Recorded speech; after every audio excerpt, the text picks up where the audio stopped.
It's viable because of massive subsidies. Where? In Europe. It's not viable.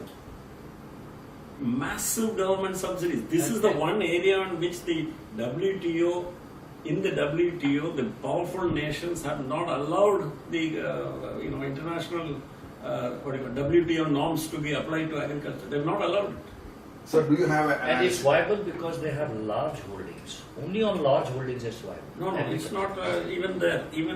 That's one of the most powerful lobbies in the West are the large owners who ensure that through political means they get the massive government subsidies which are needed to make them survive. So that's my point. Who is this powerful lobby? I'm coming down, focusing. No, but just to Dr. Mansoor, let me just say, for instance, I don't think we have the scope to get into a detailed discussion about that, but see, terms of trade are turning against basic primary producers like plantation owners and all this commodity. Terms of trade, global terms of trade. No, there is no conspiracy or some individual or anything behind.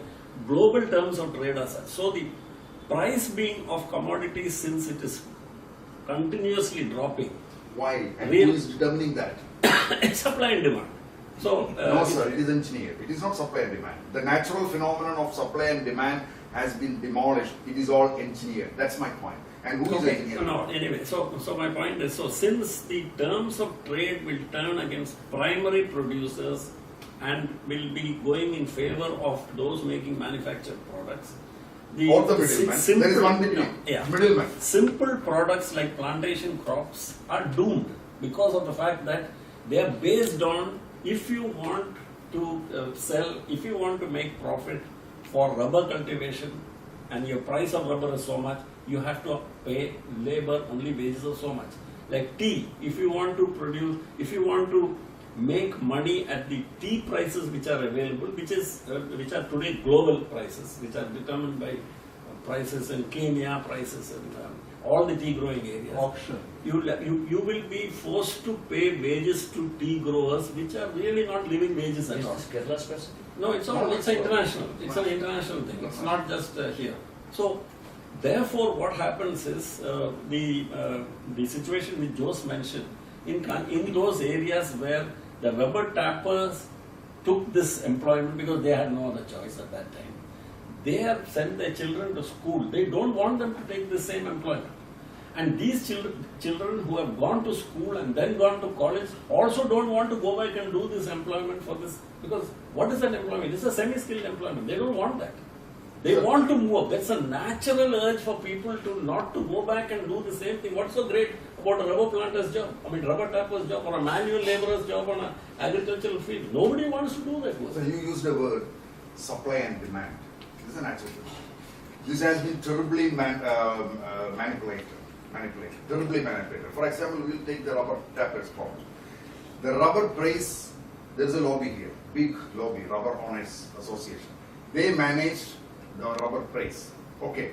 They manipulated the import-export rules and regulations controlling the import of rubber to favor these rubber owners, the mafia, the big owners. Yeah. So what happened? Let me come in, sir. So that what happened? Irrespective of the rubber price in the international market, they manipulated it such a way that the rubber price started going up. So what happened? The labor prices started going up. The inflation prices started going up. Now suddenly they cannot compete with the international market. The whole thing came down. The labor rate suffered. The market suffered. And you know that. Do you know that, sir? In the state of Bihar, you take out of the 29 states of India, in the state of Bihar, the whole population can be fed for 1 year, completely free. Whole 1 year. That is the state of production of agriculture in India. That means if it is 29 states are required food, 30 states food is being produced in India. But still why the agriculture is going down? Who is doing this? This is because the supply and demand, the word you said, supply and demand is gone. If the supply is more, the demand should come down. So the production should come down. It's an artificial manipulation. So that's what exactly happened. Fortune, the company came, the rule was withdrawn to procure and keep the products of agriculture. In about 2 years back, this law was removed. Suddenly the company called Fortune started announcing dal and things like that.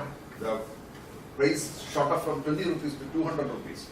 And when the season is over, it remained like that. When the season comes, what happens? These hoarders, they started bringing the thing out. And the season comes, then the poor peasant farmers bring their things into the market. They bring it out from their hoarding, the price goes down. The poor fellow suicides. And once the season is over, the market is removed from the market, the price goes up. This has been going on for decades. This is what's happening, sir. It's engineered. So my point is that diversity, everything is a blessing to people. Because we identify each other, we learn from each other. According to the climate, according to the local resources, we develop, we learn from the different techniques. One technique used in Arab world or the Europe is not maybe foreign to us, but we learn from them. What we are doing is learning to others, so we learn from them. But unfortunately, these multinational corporates, they manipulated everything. So the common man does not know. The rice is in excess, dal is in excess. The poor fellow goes and takes loan again. When the market price goes up, he sees 200 rupees, he takes loan. When the season comes, 20 rupees. Finished. This fellow finished. Suicide rate, divorce rate, everything is going up. I think diversity, everything is a blessing which Lord has created. If it was not a blessing, why should Lord Almighty created us like this? To know each other, to learn from each other. It's a blessing in disguise. But unfortunately, the human mind used it in the opposite direction, to divide us, to make us modern day slaves. So we are actually modern day slaves. It's the same imperialism which Gandhi, it was physical imperialism. Now it is economic, we are economic slaves. So it's the same thing. We are the same economic slaves. The only thing is we can sit like this and sit around a table and talk. Nobody will come and take us away. If it was physical slavery, even for this, it's not possible. So it is economic slavery. So my point again, very root, very focused problem. Multinational corporate, political, bureaucratic mafia are our enemies. Thank you, Mansoorji. I just want to pose a question around the table. The theme, of course, the recurring theme of this conversation has been diversity. And some of us seem to feel that diversity is a problem. Others seem to feel it's an opportunity. So let's just go around and ask the simplistic question. Diversity problem or opportunity? It's a big opportunity. Okay, good. I agree with Mansoor on this. Absolutely. How about you, sir? I think it's a big problem in India today.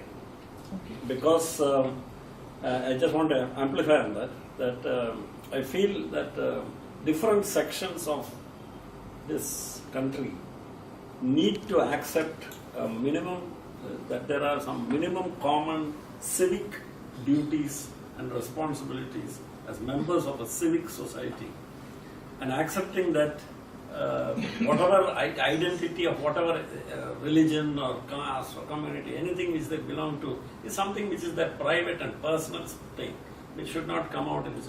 Unless there's some sort of common minimum program which people can work out, I feel you're going to come up against issues of this thing. I wish I could have such a charitable view of human nature. Unfortunately, I don't have that. This seems to be a Western view, sir. With due respect. Thank you, Bala. How about you, Joshi? The evidence is there in our country. Yeah, but that's what I'm saying, because Diversity, Problem or opportunity? it's a reality. Yes. You cannot wish it away. Yes. And diversity is, to my mind, the biggest asset. Yes. asset. It's an opportunity. I think we're actually all saying the same thing. Because Bala's saying that diversity is a problem because there are no central Coordination. there's no central. No, I'm not talking about central coordination. No I'm framework. talking about There's no framework. There's no Common framework. No, sir, what he's saying is, I think more or less he's agreeing with us, but with some riders, of course, but with some. No, There has to be some- I think we all require the same value. fundamental disagreement with you. Fundamental Sorry, disagreement. very, very fundamental disagreement with you and Dr. Mansoor. So, but the point here, what I'm trying to say is, I accept that diversity is not a problem if given a chance, if people are willing to, and there are some regions, some parts of this country which have shown it for 1,000 years, like my state. I am very proud of this state. Okay. The rest of the country has to learn from this state. The rest of the country is mentally centuries behind this state in terms of even understanding that people with a different religion, different culture have as much a right to this planet and to breathe the air, etc. as they have. So I believe that, and that is very fundamental to my belief. My point is, because we as a country over the last 70 years, despite terrible political corruption, besides terrible